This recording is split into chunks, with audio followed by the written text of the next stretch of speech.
viewers of The Pioneer, how are you doing? I hope you're healthy and well. As the Pioneer team, we are back with a new part of our daily map report. We will analyze the developments in a moment.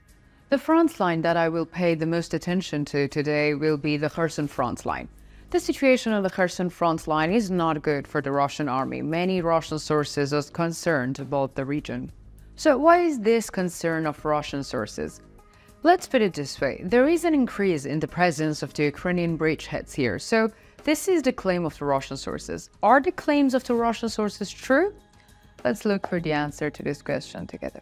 As the Pioneer team, we continue to bring you developments regarding Russia-Ukraine war. Don't forget to subscribe to our channel and turn on notifications so as not to miss our daily map reports and reports on the agenda. I also read all your comments on our content. Please continue to express your opinions about our content in the comments. Let's start if you are ready. The Pioneer reports. Let's start with the Kherson front line. Fighting continues in Krynki, the area where the Russian sources are most anxious. According to some sources, the Russian army has made new developments here some time ago. But these developments did not work because the bridgeheads of the Ukrainian army in Krynki is still protected. It cannot be said that the Russian army has made any progress. Let's put it this way, we have already stated before. Here the Russian army is fighting with about 300 Ukrainian Marines. The number of Russian troops is many times higher than the Ukrainian Marines. Despite this, the lack of progress had led to a great demoralization in the Russian army. In addition, the fact that the Russian war leadership has not taken any action on this issue is further prolonging the process of the Russian army being stuck here.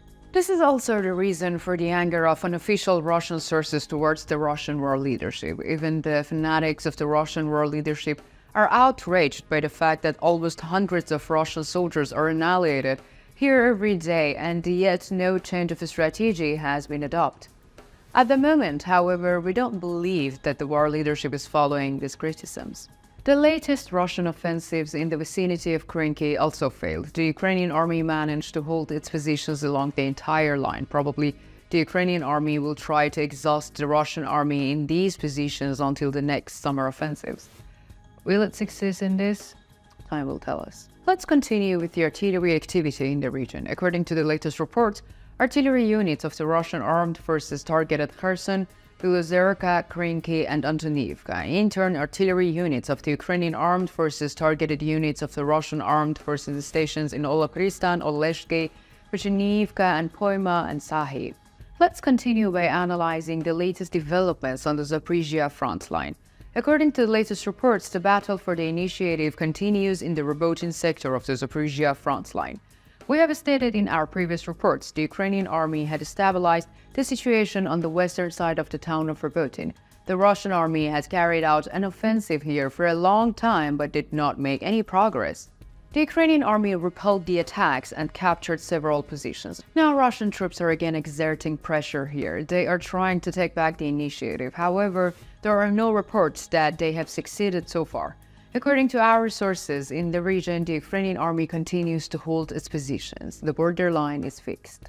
On the other hand, the fighting in the vicinity of Verbov and Novoprokopivka has gained momentum. Although the Russian army aimed to reduce the attacks capacity of the Ukrainian army in these areas during its long-lasting attacks, it not succeeded in this. Therefore, the Ukrainian army continues to carry out attacks in these regions. However, the status quo is maintained. Let's continue with the ropist activity in the region. According to the latest reports, artillery units of the Russian armed forces targeted Robotin, Orikhiv, Pyatykhatki, Novodanilivka, and on the other hand, artillery units of the Ukrainian armed forces hit Verbov, Novoprokopivka, Novopokrovka, and Kopani. Let's continue with the latest developments on the Donetsk front line. According to the latest reports, on the Donetsk front line, the Russian armed forces are trying to advance along the southern outskirts of Novomikhailivka. The settlement itself continued to be attacked from the northeast. You know that there have been attacks here for quite some time. However, so far the Russian army has not made any gains during the offensives here.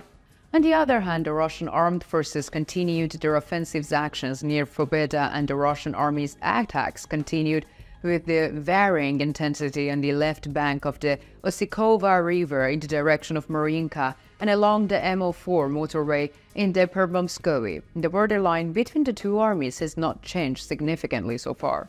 On the southeastern outskirts of the Avdiivka, a fierce counter-battle continues. According to the latest reports, units of the Ukrainian armed forces managed to recapture several positions lost at the Tsarnkaya Ochota fortified positions. However, confirmation is awaited. On the other hand, the Russian armed forces are trying to expand the area of control in the city. In the Stepnoe area, there are fierce counterattacks. Despite this, the intensity of the fighting has noticeably decreased. Both sides seems to be concentrating on the southeastern part. Let's also look at the artillery activity in the region. According to the latest reports, artillery units of the Russian armed forces hit Avdiivka, Novomikhailivka, and Stepnoe. In turn, artillery units of the Ukrainian armed forces targeted units of the Russian armed forces stations in Donetsk city center, Horliivka, and Staromikhailivka. Let's continue with the Bakhmut front line. According to the latest reports, on the Bakhmut front line, units of the Russian armed forces continued their offensive actions in the hills northwest of Klishchiivka. We have already noted earlier. Attacks here are unlikely to yield any results. This persistence is costing the Russian army dearly. However, interestingly, we see that they continue to insist on these attacks. In addition, Russian troops continue to maintain pressure in the Ivanivsky and Bogdaniivka region. The Ukrainian armed forces are holding their positions in all regions. No border changes have been reported so far. Let us also look at the artillery activity in the region. According to the latest reports, artillery units of the Russian armed forces targeted Ivanivsky, Klishchiivka, and Andriivka, and in contrast, the Ukrainian armed forces targeted Berkhiivka, Yahidny, Khoromov, and the city center of Bakhmut. Let us also take a brief look at the Luhansk front line.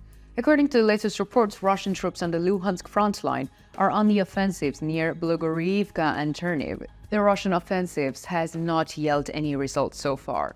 On the other hand, heavy counterattacks continue in Everberstovoe, Krakhmalnoe, and Tabaivka. Both armies are resisting. There are reports that the Russian armed forces have taken up new positions near Sinkiivka. However, it is premature to talk about the breakthrough of the Ukrainian defense in this area. So what do you think? Do you think the Ukrainian army's presence in Krynki will continue? How do you interpret the failure of the Russian army in all offensives? When do you think that the Ukrainian army will launch counteroffensive actions? Let me know in the comments. I read and care about your comments.